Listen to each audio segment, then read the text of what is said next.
네, 시청자 여러분 안녕하십니까? 뉴스타트 2부 시작합니다. 이재명 대통령이 이른바 벚꽃 추경을 사실상 공식화했습니다. 중동 사태 극복을 위해선 기존의 예산으론 부족하다는 거죠. 우리를 둘러싼 경제 환경이 급격히 나빠졌고 재원 사정도 나아진 만큼 추경 편성의 명분은 충분합니다. 중요한 건 내용인데요. 선거를 앞두고 선심성, 포퓰리즘성 예산이 들어간 건 경계해야 하겠습니다. 네, 안보 문제는 어떨까요? 패트리엇부터 사드까지 주한미군 방공 무기의 중동으로 반출이 본격화하는 걸로 보입니다. 이번 전쟁이 길어진다면 우리의 안보 공백도 우려되는데요. 이재명 대통령은 자산 반출은 현실적으로 불가피하다고 보면서도 대북 억지력엔 문제가 없다고 선을 그었습니다. 그럼 이 시각 주요 뉴스부터 살펴보겠습니다. 트럼프 대통령이 전쟁이 곧 끝날 것이라고 밝힌 지 하루 만에 미국 국방부가 역대 가장 강력한 공습을 예고했습니다. 피트 헤그세스 국방장관은 이란은 이미 처참히 패배하고 있다면서 적이 완전히 굴복할 때까지 멈추지 않겠다고 밝혔습니다. 베냐민 네타냐후 이스라엘 총리도 연일 더 강력한 공세를 예고하며 이란을 압박하고 있습니다. 이란은 이스라엘의 핵심 정유시설을 타격하는 등 석유 저장시설 폭격에 대한 보복에 나섰습니다. 미국 에너지부 장관이 호르무즈 해협을 통과하는 유조선을 미 해군이 호위하는 작전을 펼쳤다고 소셜미디어를 통해 발표했다가 삭제했습니다. 백악관도 작전은 없었다고 밝혔는데 관련 논란에 국제 유가가 요동쳤습니다. 이란 초등학교 공습으로 175명이 사망한 참변과 관련해 이란 측이 미군이 학교를 공격했다는 증거물이라며 미사일 파편 사진들을 공개했습니다. 미군 토마호크 미사일의 부품으로 보인다는 분석이 나왔습니다. 미국이 주한미군의 방공 전력인 사드포드의 일부를 중동으로 이동시키고 있다고 워싱턴 포스트가 보도했습니다. 안보 공백 우려가 커지고 있는 가운데 미 국방부는 노코멘트라는 입장을 내놨습니다. 네, 중동 사태 상황부터 살펴보겠습니다. 트럼프가 이란과의 전쟁이 곧 끝날 것이라고 공언한 지 하루 만에 국방부가 가장 강력한 공습을 예고했습니다. 백악관은 트럼프 대통령이 군사 목표를 완전히 달성했다고 판단할 때 전쟁이 끝날 거라고 강조했습니다. 워싱턴 연결합니다. 신윤정 특파원, 미 국방부가 이란에 대한 군사작전 브리핑에서 밝힌 내용 자세하게 정리해 주시죠. 네, 피트 헤그세스 미국 국방부 장관은 먼저 이란은 고립됐으며 장대한 분노 작전 열흘차에 처참히 패배하고 있다고 밝혔습니다. 그러면서 오늘 이란을 향해 개전 이후 가장 격렬한 파상 공세를 퍼붓겠다고 선언했는데요. 트럼프 대통령이 전쟁이 곧 끝날 것이라고 밝힌 다음 날 미군이 최고강도 공세를 예고한 겁니다. 헤그세스 장관의 기자회견 발언을 들어보시죠. Today will be yet again our most intense day of strikes inside Iran. The most fighters, the most bombers, the most strikes. Intelligence more refined and better than ever. 헤그세스 장관은 지난 열흘간의 성과를 수치로 제시하기도 했습니다. 이란의 탄도미사일 공격은 개전 시점에 비해 90%, 자폭 드론 공격은 83% 감소했고 50척 이상의 이란 함정이 제거됐다고 설명했습니다. 기자회견에 배석한 댄 케인 합참의장 역시 이란의 방공망이 사실상 무너져서 미군 전투기들이 큰 방해 없이 이란 심장부까지 진입하고 있다고 설명했습니다. 직접 들어보시죠. But we are watching what they're doing, and we are adapting faster than they are. I don't think they're more formidable than what we thought. 헤그세스 장관은 적이 완전히 패배할 때까지 멈추지 않을 것이라면서도 다만 이것은 끝없는 전쟁이 아니다라고 덧붙였습니다. 이와 관련해서 백악관은 트럼프 대통령이 군사 목표를 완전히 달성했다고 판단할 때 전쟁이 종료된다고 밝혔습니다.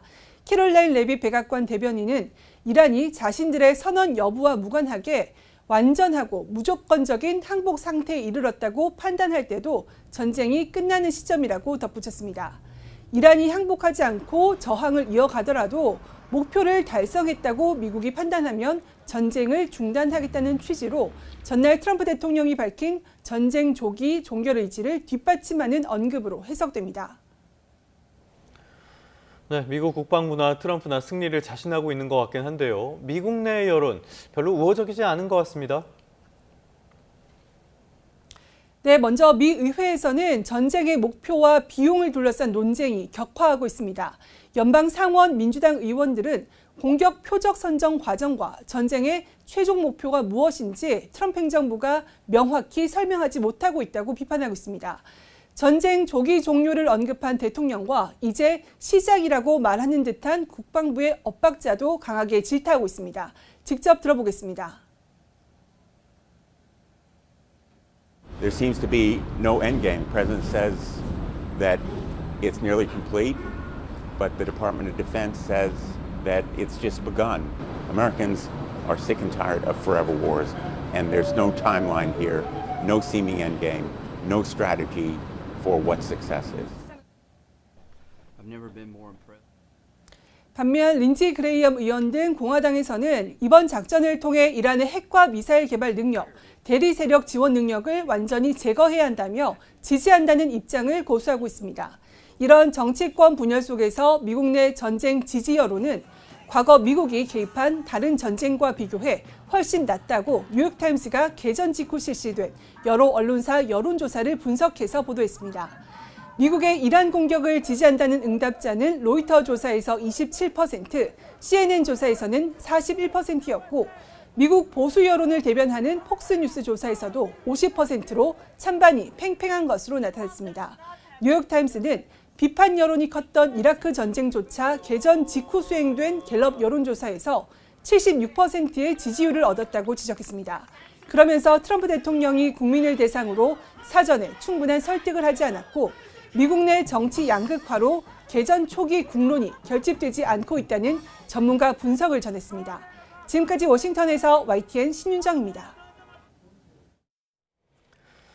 중동 곳곳에선 여전히 포성이 끊이지 않고 있습니다. 이란은 이스라엘의 핵심 정유시설을 타격했고 이스라엘도 미국과 함께 군사작전을 이어가며 더 많은 것을 준비하고 있다고 예고했습니다. 요르단 암만에서 조수연 특파원이 보도합니다. 현지 시간 10일, 이란이 이스라엘 산업도시 하이파에 있는 석유 정제소와 연료 저장 시설을 공격했습니다. 이스라엘이 테헤란 주변의 주요 석유 저장 시설들을 폭격한 데에 대해 보복에 나선 겁니다. 텔라비브와 예루살렘에서도 공습 경보가 울리며 이란 미사일이 발사된 사실을 알렸습니다. 이란은 이스라엘 본토와 중동 내 미군 기지뿐 아니라 걸프 지역 에너지 시설까지 겨냥한 미사일과 드론 공격을 확대했습니다. 사우디아라비아 당국은 유전이 있는 동부 지역에서 또다시 이란 드론 공격을 저지했습니다. 쿠웨이트군도 이란 드론들을 격추했고 이란의 추가 공격에 아랍에미리트와 바레인에서도 미사일 경보가 울렸습니다. 아랍에미리트에는 개전 이후 200발 넘는 미사일과 드론 1000여 대가 날아들면서 중동 국가 가운데 가장 큰 피해를 봤습니다. The UAE renews its call on the international community, particularly the UN Security Council, to condemn these unprovoked Iranian attacks and take the necessary measures. 미군과 이스라엘군도 테헤란을 비롯해 이란 전역의 군사시설을 추가로 타격했습니다. 이스라엘군은 이란 탄도미사일 실험이 이루어지는 지하 무기 연구개발 복합단지를 폭격했다고 밝혔습니다. 동시에 친이란 무장정파 헤즈볼라 근거지인 레바논 곳곳에서 공세를 강화했습니다. 베냐민 네타냐후 이스라엘 총리는 연일 더 강력한 공세를 예고하며 이란을 압박하고 있습니다.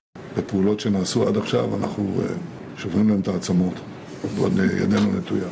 네타냐후 총리는 또 이란 정권의 몰락 여부는 이란 국민 의지에 달려 있다며 행동에 나설 것을 촉구했습니다.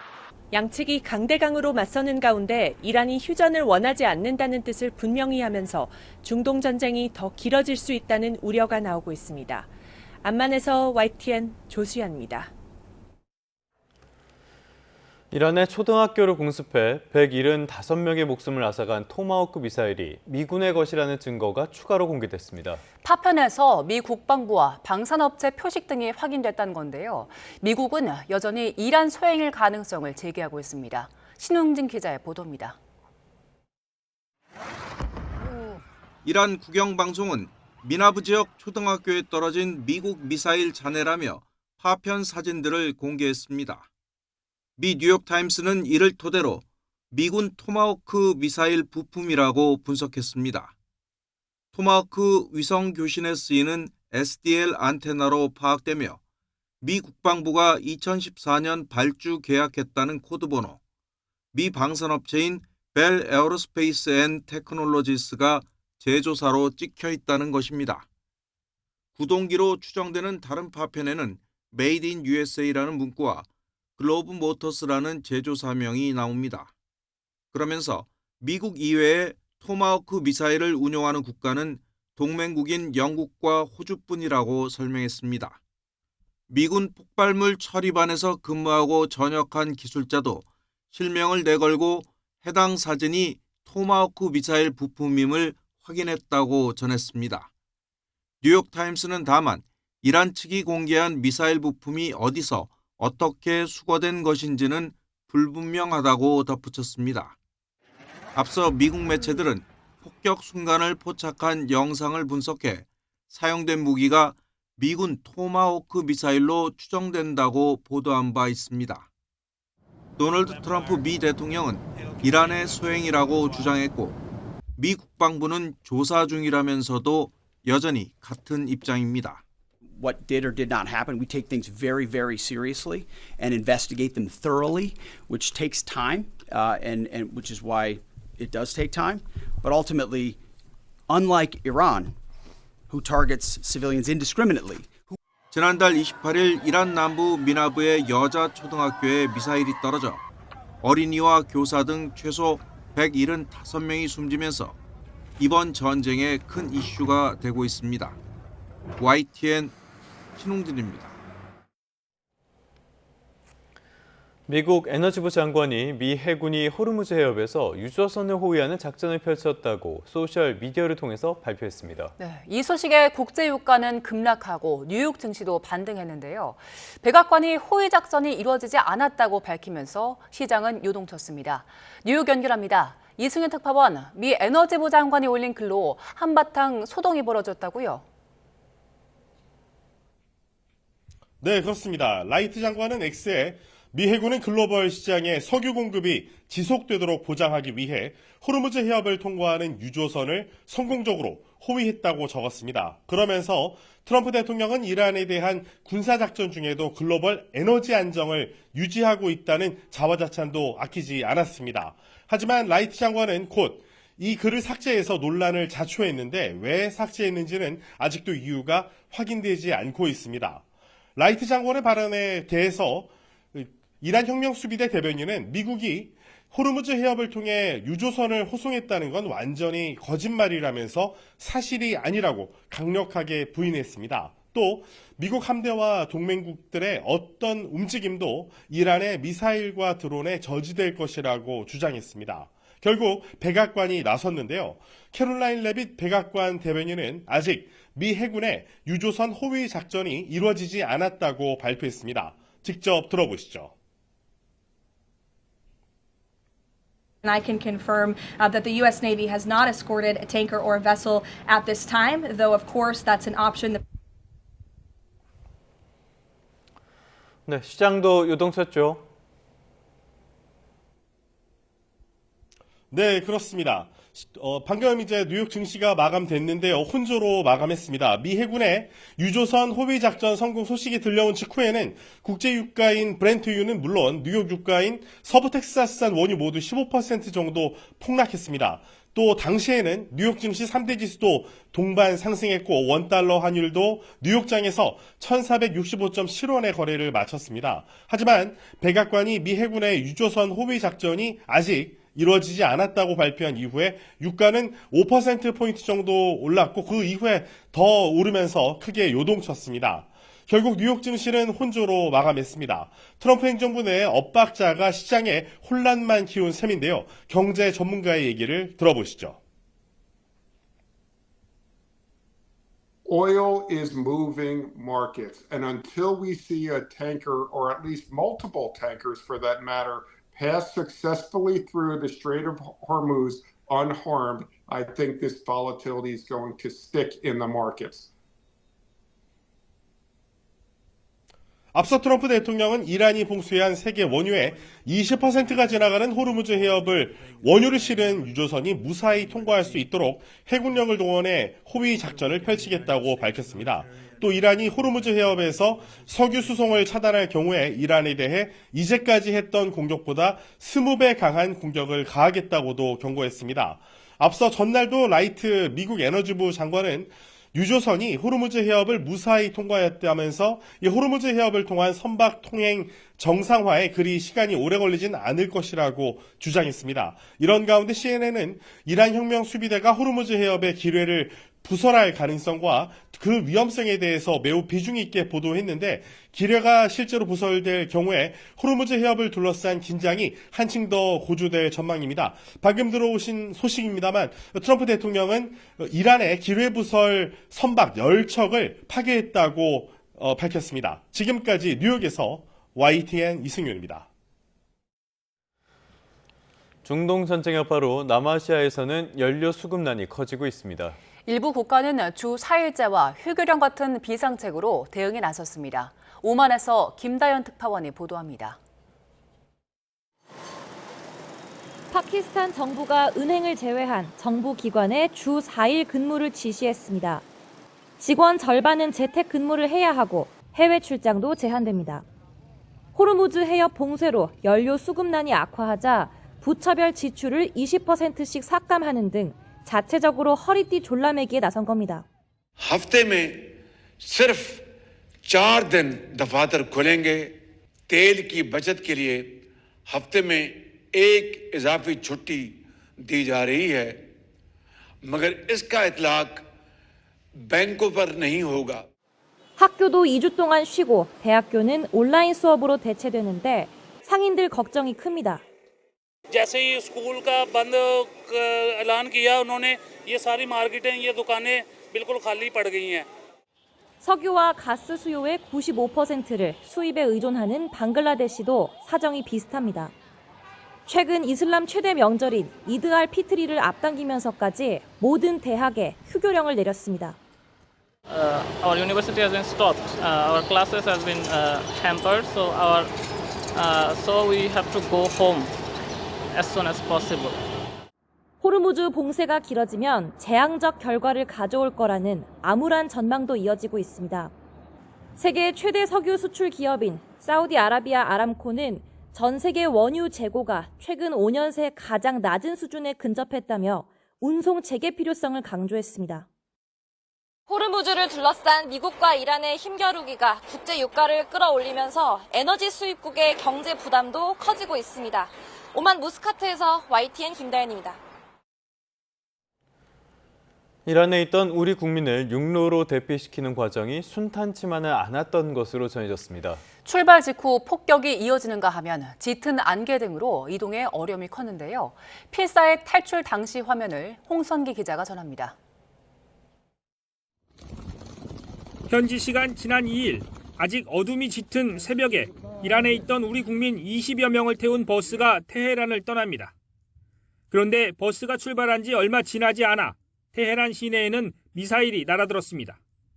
버스가 떠난 우리 대사관 근처에서도 연기가 피어올랐고 대사관 직원이 머물던 숙소 유리창이 산산조각 나기도 했습니다. 간발의 차이로 폭격을 피한 우리 국민들에게는 탈출 직전의 공포가 생생하게 남아 있습니다. 전쟁은 이렇구나 이런 생각도 하기는 했는데 가까운 곳에 아마 폭격을 맞은 것 같습니다. 그래서 굉장히 크게 소리가 폭발음이 들렸고 그래서 아마 저뿐만 아니라 교민들도 다 긴장을 했었습니다.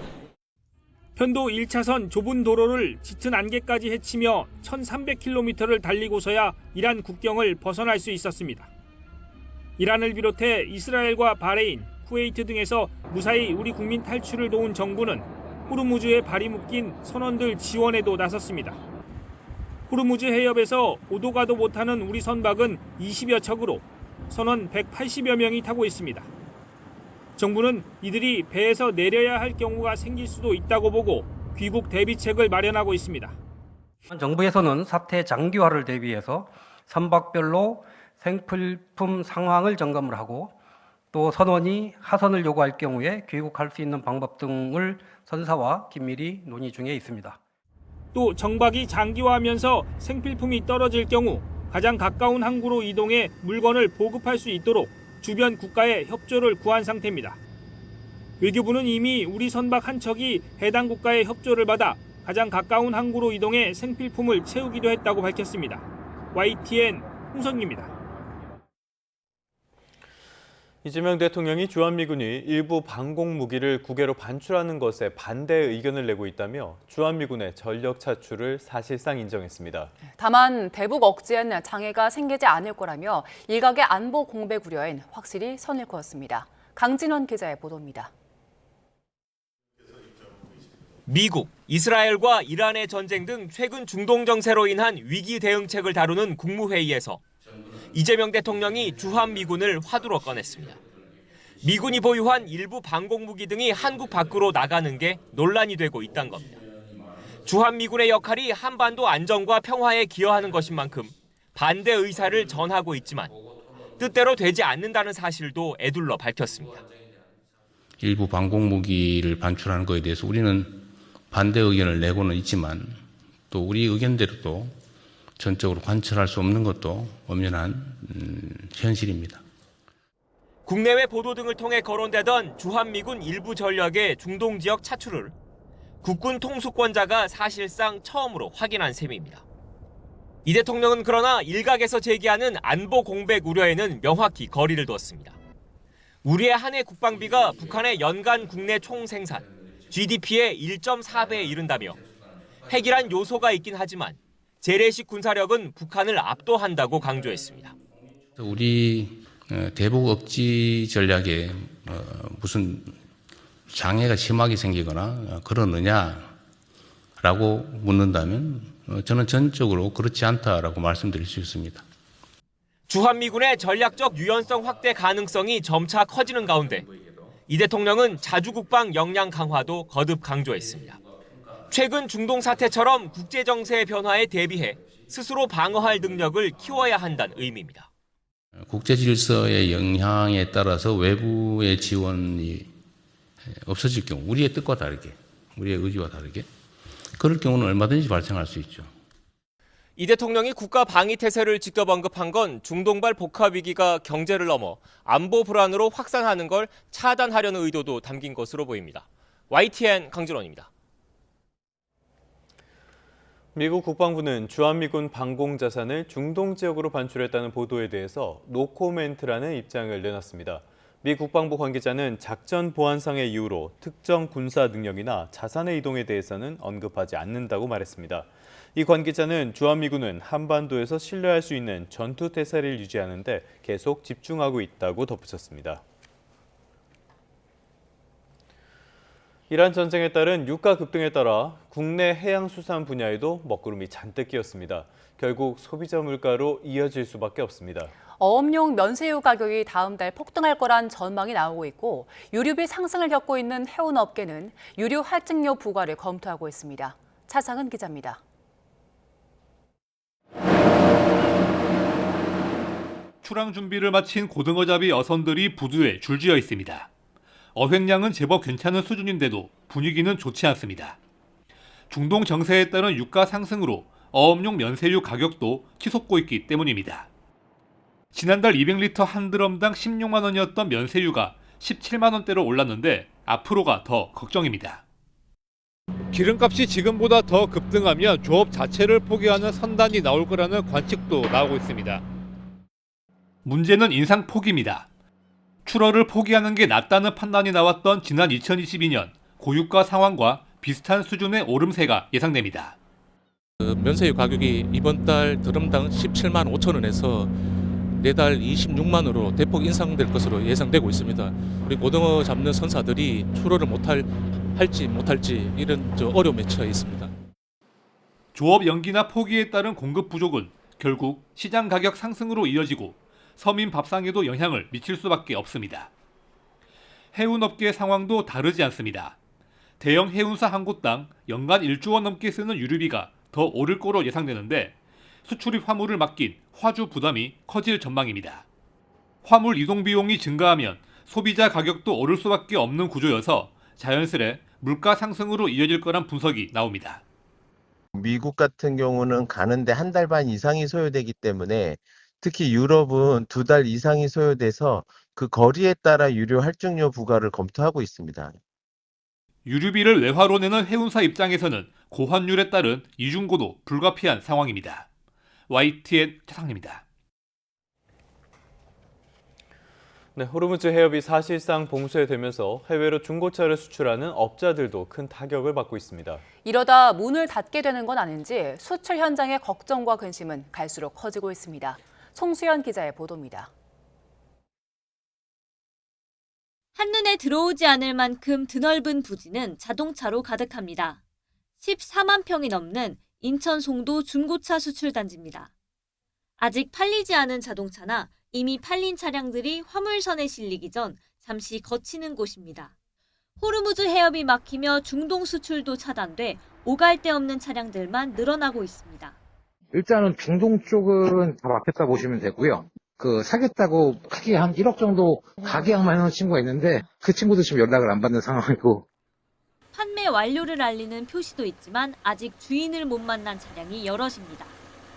수출업자들은 수출길이 막힌 건 물론 이미 중동으로 향하고 있던 화물선이 한국으로 돌아오게 되면 그 비용까지 고스란히 떠안아야 합니다. 가던 게 다시 돌아옵니다. 그러면 그 물건이 어딘가에 와야겠죠. 인천이든 부산이든. 그랬을 때 그 항해 보관료가 또 발생할 거예요. 일부 선사는 카타르와 오만, 아랍에미리트 등 중동 지역으로 향하던 화물을 임의로 정한 항만에 내려놓겠다고 예고했고 수출업자들의 걱정은 더 커졌습니다. 호르무즈 해역을 들어갈 수가 없기 때문에 중간에 있는 어느 나라에 이제 내리는 거죠. 쉽게 얘기하면 운송 종료가 되는 거죠. 그렇게 되면 저희가 찾을 길과 찾더라 하더라도 비용이 2배, 3배 더 들어가니까 포기하는 상황이 생기는 겁니다. 저희 회사를 빗대어서 보면 한 1억 5천 정도가 손실이 나는 거고. 중동 사태가 언제 끝날지 불투명한 가운데 생계를 놓을 수 없는 중고차 수출업계 종사자들의 한숨만 깊어지고 있습니다. YTN 송수연입니다. 안 그래도 경기가 부진한 상황에서 중동 사태는 우리 경제에 큰 충격을 주고 있습니다. 이에 따라서 이른바 벚꽃 추가 경전 예산 편성이 사실상 공식화됐습니다. 이재명 대통령은 고유가에 따른 민생 안정을 위한 조기 추경을 언급했고 구윤철 경제부총리는 적자 국채 발행 없이 편성이 가능하다고 답했습니다. 보도에 오인석 기자입니다. 정부는 중동 상황과 관련해 국제 유가와 금융시장 변동성이 크게 확대되는 가운데 향후 상황 전개에 따라 실물 경제 파급 영향 확대가 우려된다고 밝혔습니다. 유가 상승이 연료와 물류, 배달비 등 연쇄 상승으로 이어질 경우 소상공인과 화물차 운송업자, 농어민 등의 어려움이 커질 수 있다고 우려했습니다.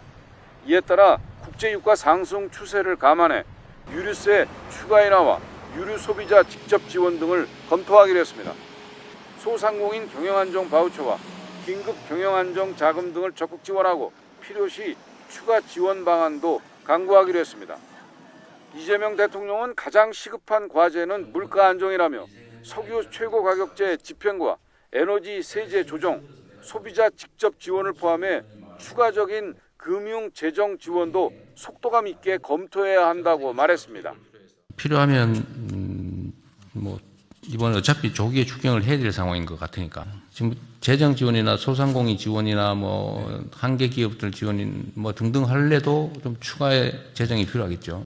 구윤철 경제부총리는 최근 반도체 업황이 좋아지고 있고 주식시장 거래세도 늘어 적정한 규모로는 국채 발행 없이 추경을 할 수 있을 것이라고 밝혔습니다.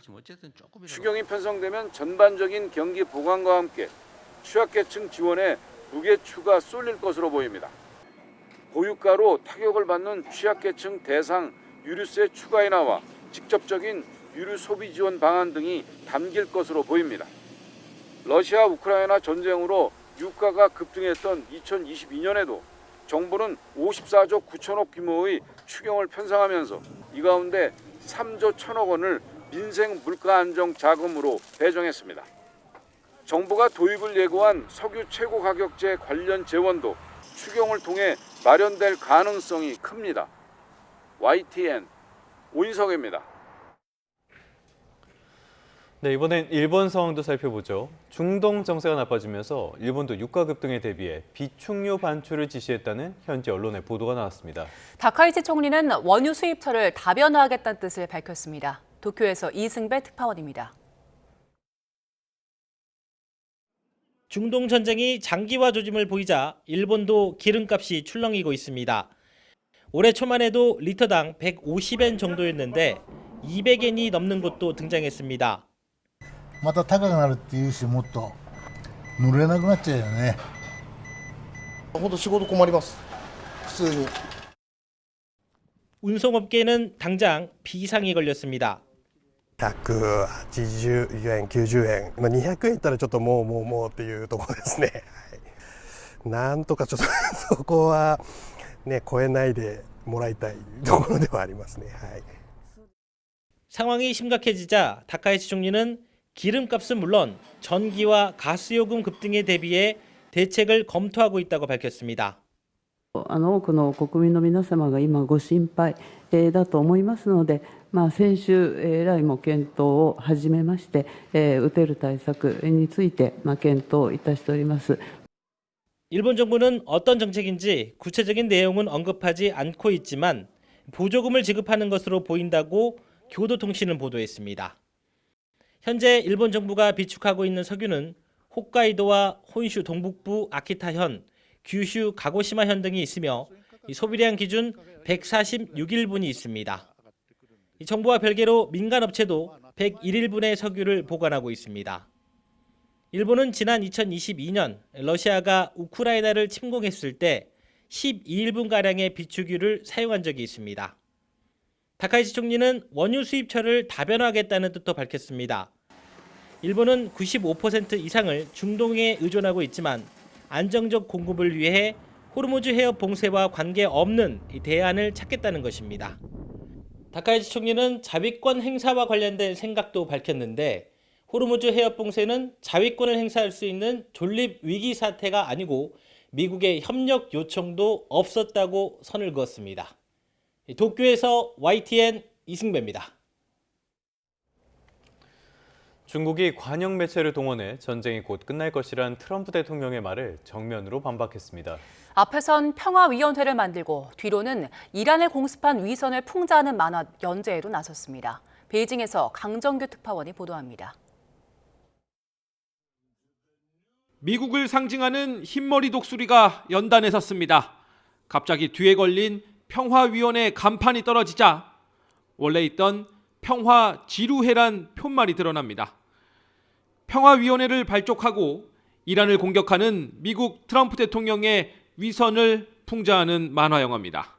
Our first agenda item, Iran for stability, as usual. 중국 신화통신이 AI로 만든 14초짜리 영상으로 지난 2일 공개 첫날 조회수 100만을 넘겼습니다. 일주일 뒤에 나온 2편은 36초로 늘었고 미군을 투입한 베네수엘라 대통령 체포도 비꼬았습니다.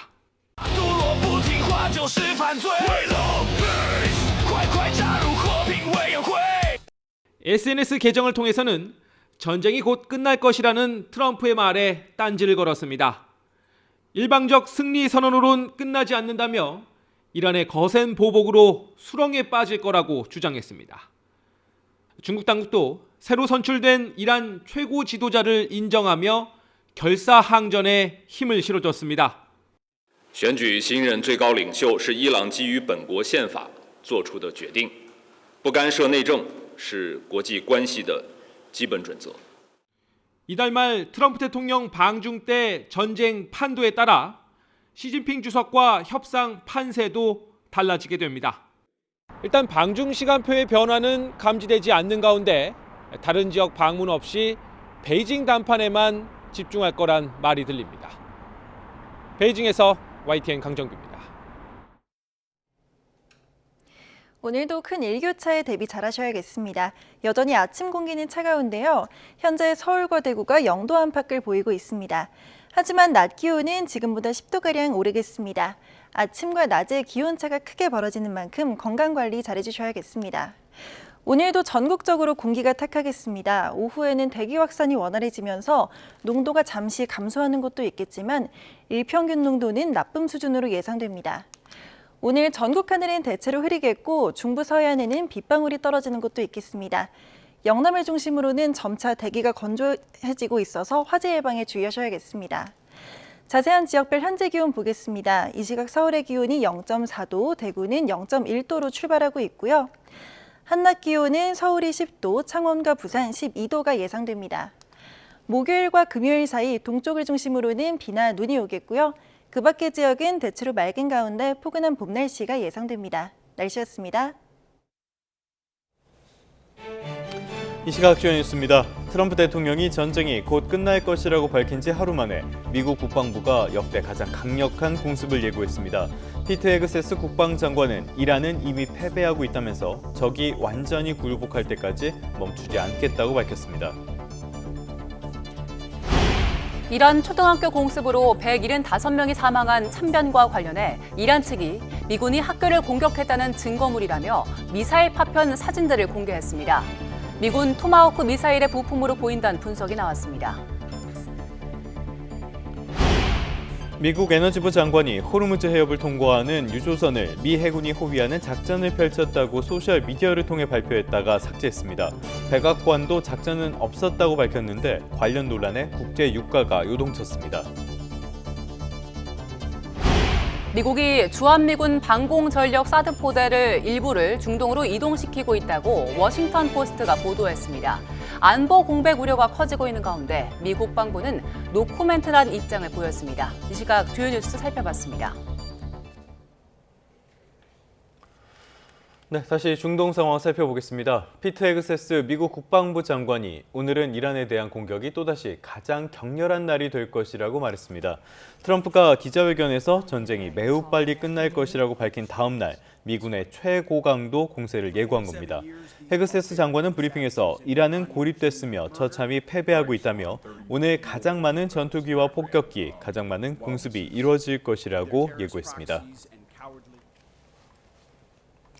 백악관은 트럼프 대통령이 군사작전 목표가 완전히 달성됐다고 판단할 때 이란에 대한 군사작전이 종료될 거라고 밝혔습니다.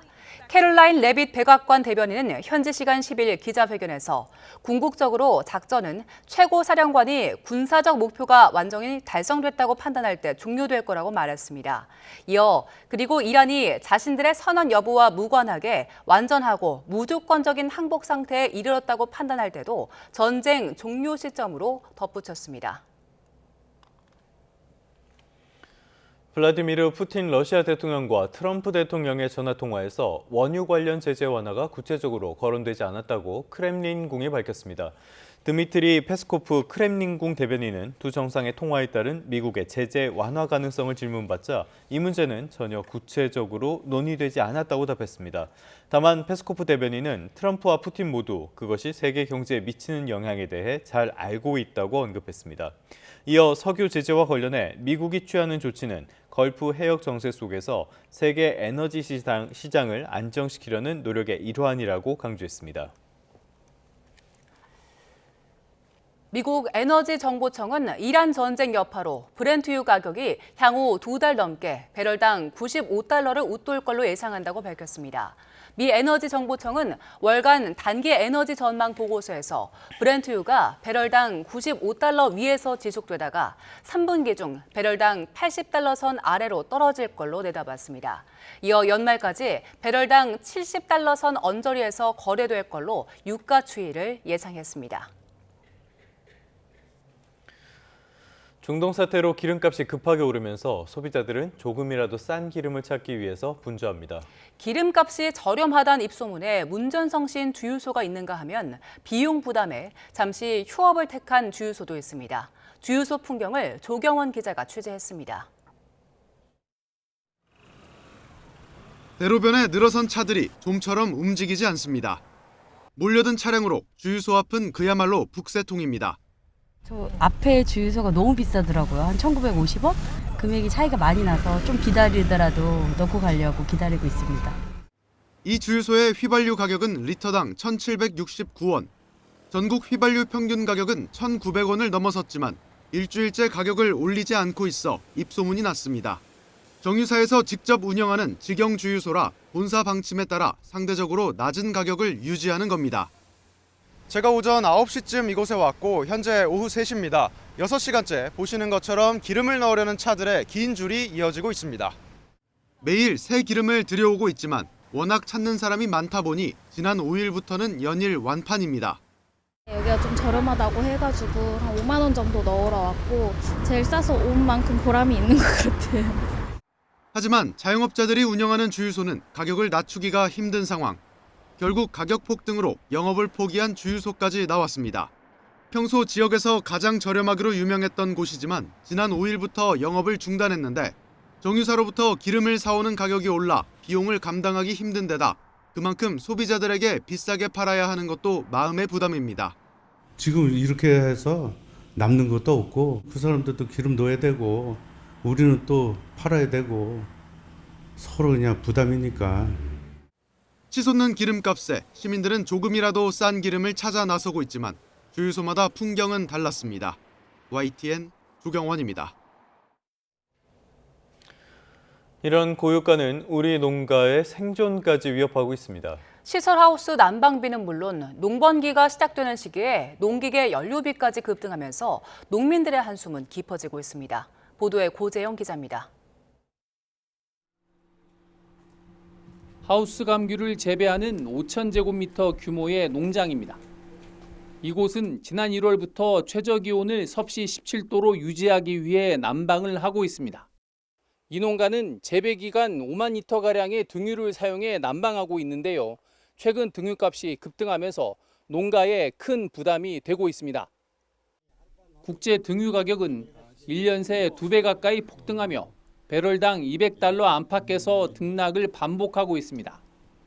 하우스 감귤 시설 농가의 경우 유류비가 생산비의 절반을 차지하다 보니 농사를 지을수록 손해가 날 수밖에 없습니다.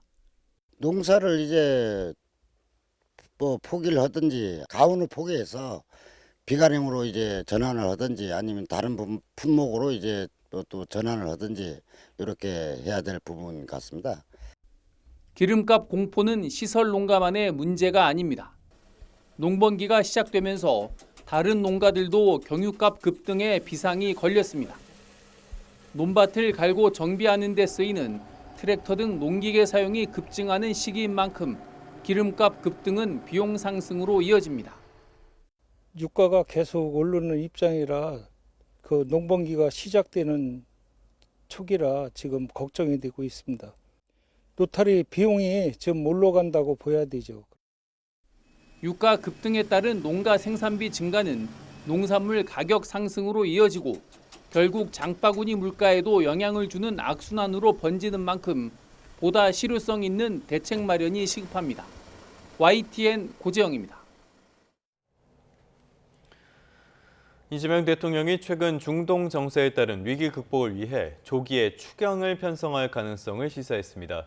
이 대통령은 어제 청와대에서 주재한 국무회의에서 소상공인 지원 그리고 한계 기업 지원을 위해선 추가 재정이 필요하다면서 이러한 뜻을 밝혔습니다. 이에 대해서 구윤철 부총리 겸 재정경제부 장관은 반도체 업황이 좋아지고 있고 주식시장 활성화에 따른 거래세 증가 등으로 재원도 늘었다며 국채를 발행하지 않고도 추경을 할 수 있을 것 같다고 설명했습니다. 트럼프의 전쟁 조기 종식 발언에 국내 증시는 하루 만에 급등하면서 롤러코스터 같은 흐름을 보였습니다. 1,500원을 위협하던 원달러 환율은 종전 기대감과 국제유가 하락에 20원 넘게 떨어졌습니다. 정현우 기자의 보도입니다. 전쟁이 빨리 끝날 것이란 트럼프 미국 대통령의 밤사이 발언에 우리 증시는 전날과 정반대로 움직였습니다. 개장과 함께 시작된 코스피 급 반등세로 6분 만에 프로그램 매매를 일시 정지하는 매수 사이드카가 발동됐습니다. 전날은 매도 사이드카가 발령됐지만 하루 만에 매수 사이드카가 걸리며 코스피 흐름은 급반전한 셈입니다.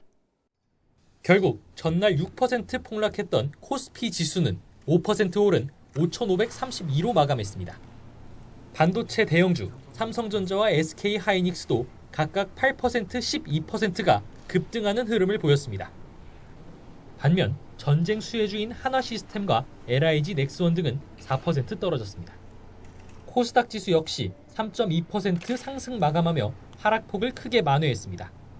국내 증시는 지난 3일 이후로 6거래일 연속 번갈아가며 매수 매도 사이드카가 발동되는 등 극심한 변동성을 보이고 있습니다.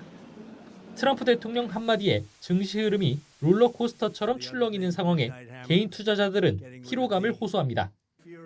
트럼프가 무슨 발언을 했다던가 그런 거 하나 있을 때면은 프리마켓이 먼저 열릴 때 그때부터 상당히 긴장을 하고 스트레스를 받으면서 심리적 저항선인 1,500원대까지 위협하던 원달러 환율도 전날보다 20원 넘게 떨어졌습니다.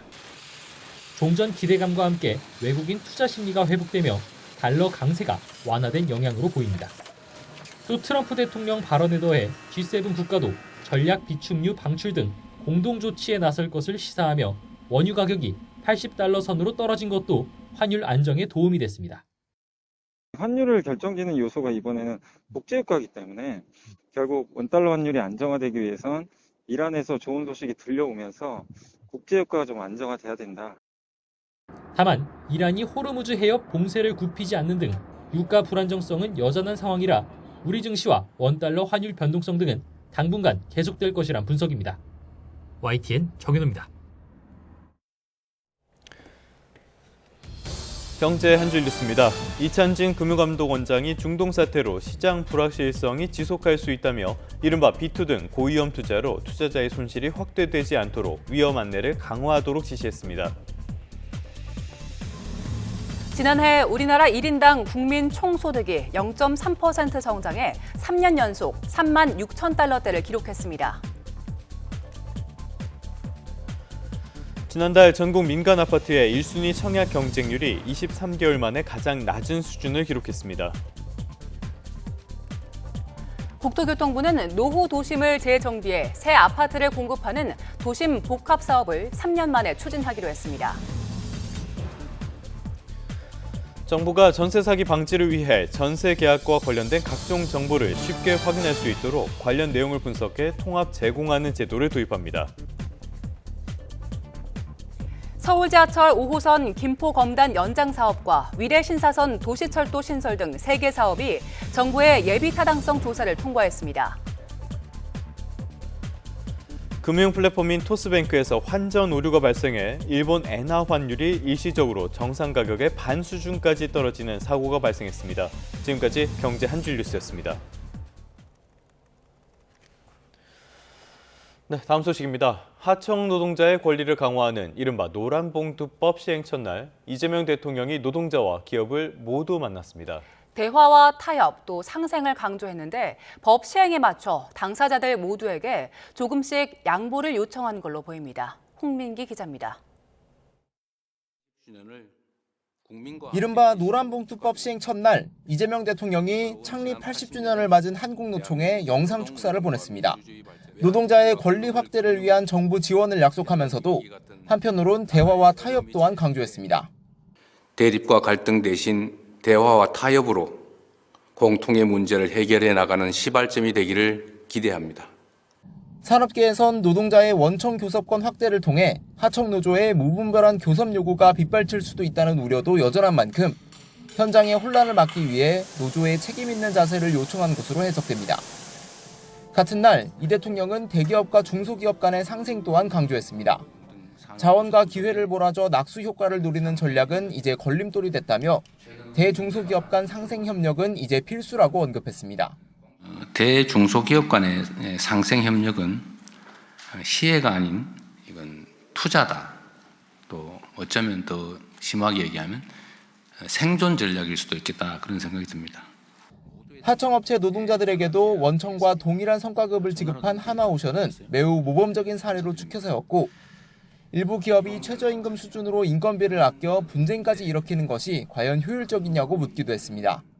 노란봉투법 시행 첫날, 기업과 노동자 모두에게 양보와 타협을 당부한 건데, 개혁으로 인한 상처와 갈등은 최소화해야 한다는 철학이 이번에도 드러났다는 분석입니다. YTN 홍민기입니다. 네, 달아오르고 있는 6월 지방선거 소식도 살펴보겠습니다. 국민의힘이 이른바 보수의 심장이라고 불리는 대구를 시작으로 공천 심사에 돌입했고요. 등록을 보류한 오세훈 서울시장에게도 러브콜을 보냈습니다. 민주당은 역대급 승리를 약속했고 조국 혁신당은 호남에서 경쟁하겠다며 출사표를 던졌습니다. 박희재 기자의 보도입니다.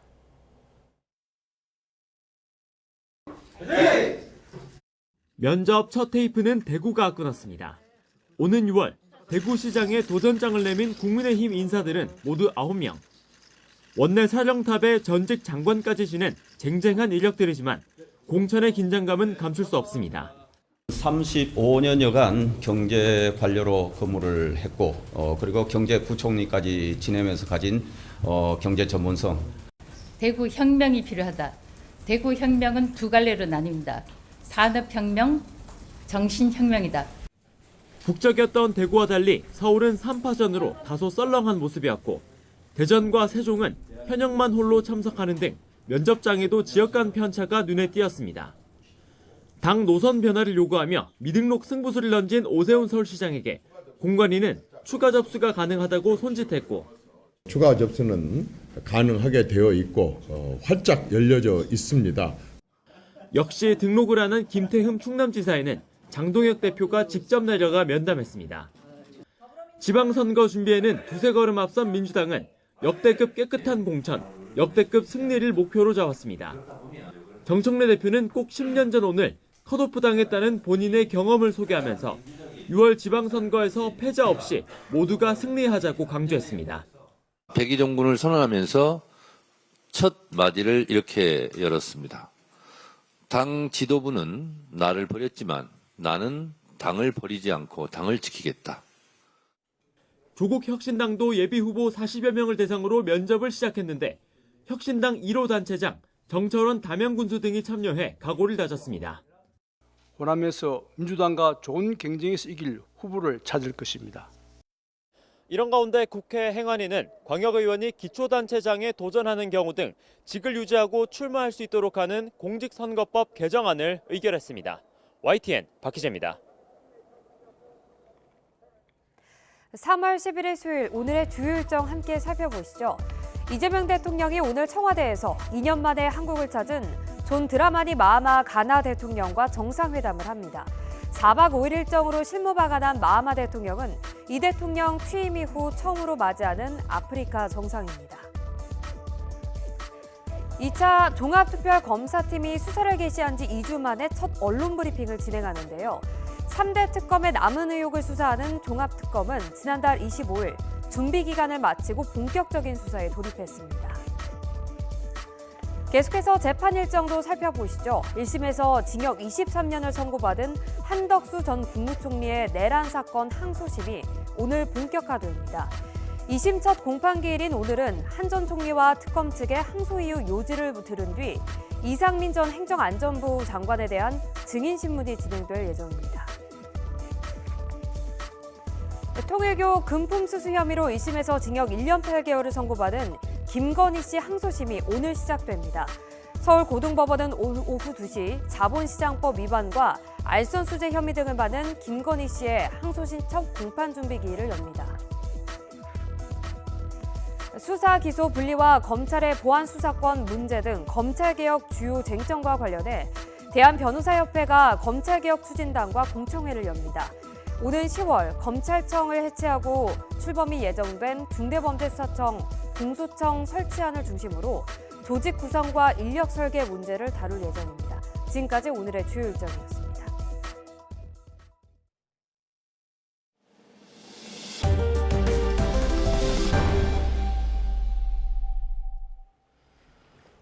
네, 사건 사고 소식입니다. 약물을 탄 음료를 건네 2명을 잇따라 살해한 혐의를 받는 모텔 연쇄살인범 김소영이 구속 기소됐습니다. 검찰은 김소영의 범행을 전형적 동기로 설명되지 않는 이상 동기 범죄로 규정했습니다. 표정우 기자의 보도입니다. 서울 강북구에 있는 모텔에서 남성을 잇따라 살해한 혐의를 받는 김소영이 재판에 넘겨졌습니다. 지난달 10일 주거지에서 체포된 지 한 달 만입니다. 약물 건넨 이유가 뭡니까? 살해 의도 있으셨나요? 검찰은 이번 사건을 원한이나 보복처럼 전형적인 범행 동기만으로는 설명할 수 없는 이상 동기 범죄로 규정했습니다. 김소영은 어린 시절 아버지로부터 지속적인 폭행과 폭언에 노출되는 등 가정불화로 사회와 단절된 채 강한 자기중심적 기질을 갖게 된 걸로 조사됐습니다. 검찰은 김소영이 불안정한 대인관계에서 비롯된 정서 조절의 어려움과 심각한 충동성을 보였으며 이런 성향이 극단적 범행으로 이어진 걸로 분석했습니다. 또 경제적 만족을 위해 남성을 이용하다 관계가 필요 없어지면 갈등을 피하고 남성을 제압하기 위해 약물을 사용한 걸로 판단했습니다. 검찰은 김소영이 지난해 12월 피해자가 약물로 의식불명에 빠진 걸 확인한 뒤 이후 피해자들에겐 약물 투여량을 2배 가까이 늘리는 잔인함을 보였다고 설명했습니다. 김소영은 경찰의 사이코패스 진단평가에서 40점 만점에서 기준치인 25점을 받아 사이코패스로 판정되기도 했습니다. 경찰은 지난해 10월과 지난 1월 발생한 사건도 김소영의 추가 범행으로 보고 수사하고 있습니다. YTN 표정우입니다. 20개월짜리 영아를 방임해서 숨지게 한 혐의로 구속된 친모가 119에 신고되기 전날에도 아이를 어린이집에 보내지 않은 것으로 확인됐습니다. 이 친모는 그동안 지자체 지원으로 생활했는데 지자체의 방문 상담은 1년 전이 마지막이었고 아이가 발견되기 일주일 전엔 전화 상담을 받았던 걸로 확인됐습니다. 이현정 기자의 단독 보도입니다. 인천에서 숨진 채 발견된 20개월 여아는 지난 3일 어린이집 첫 등원부터 결석했습니다.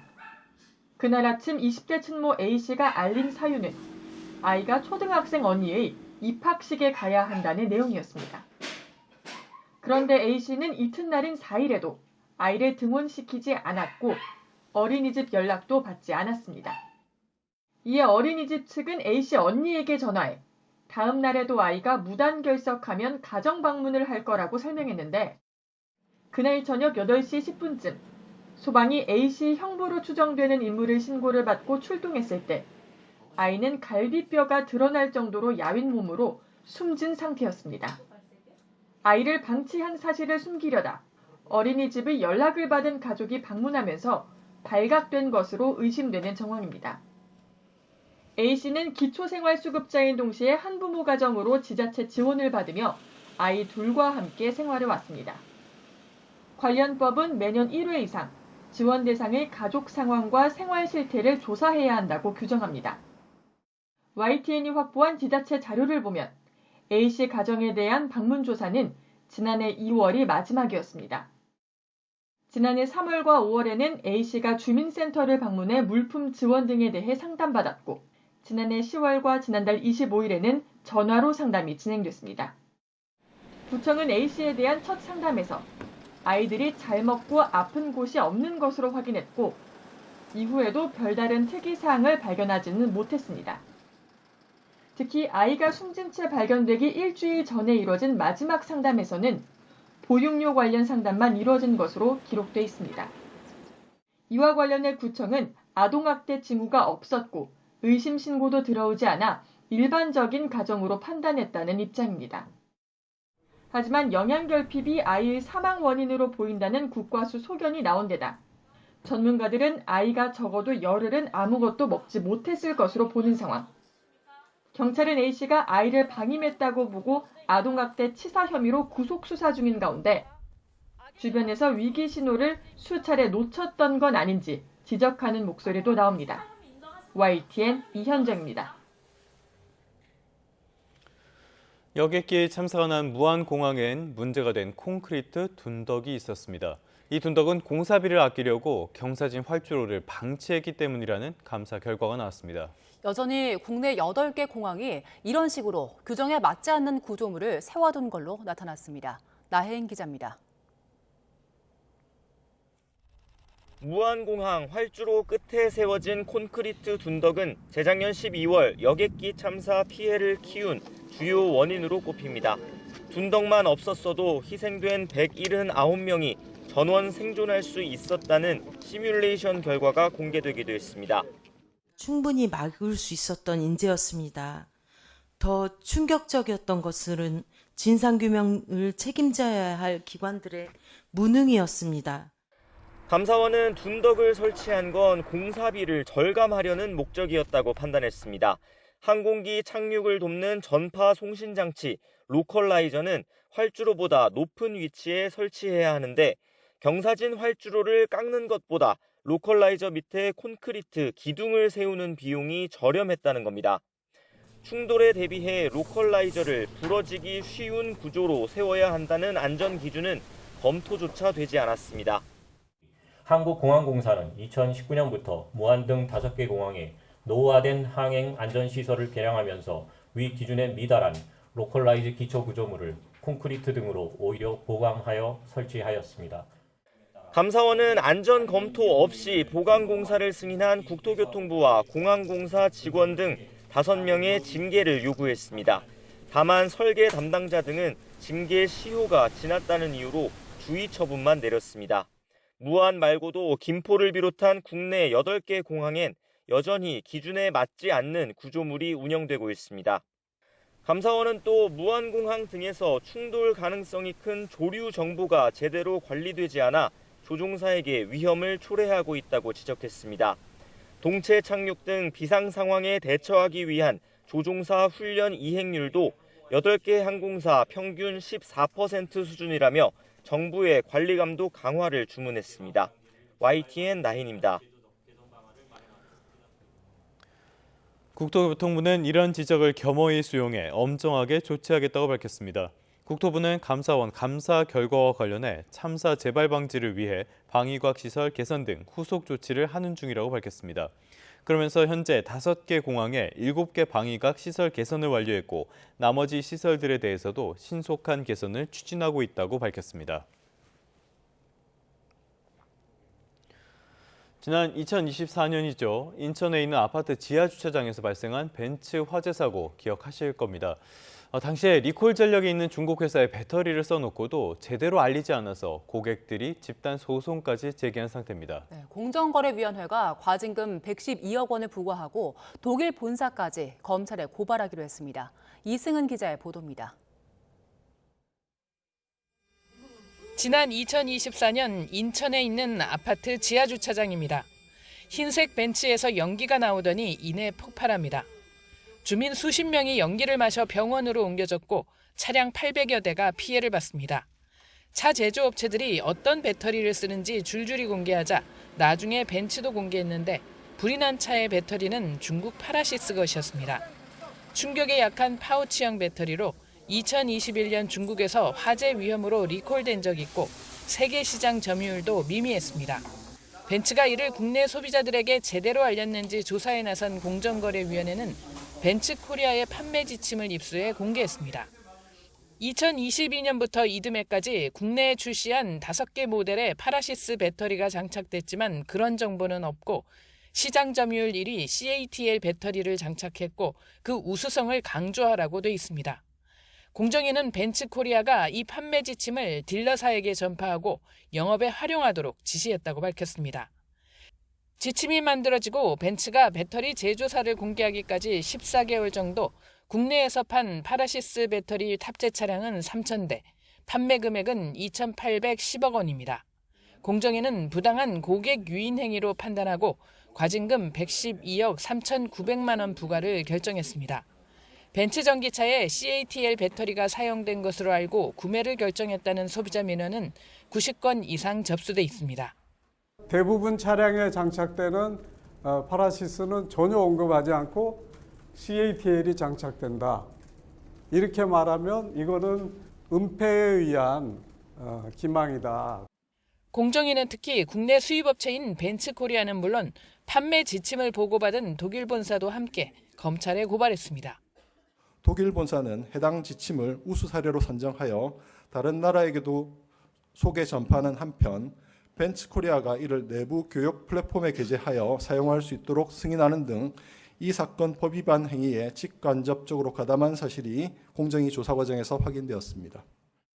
벤츠코리아는 고객에게 올바르고 정확한 정보를 제공했다고 반박하며 행정소송 등 법적 절차를 밟을 것이라고 밝혔습니다. YTN 이승은입니다.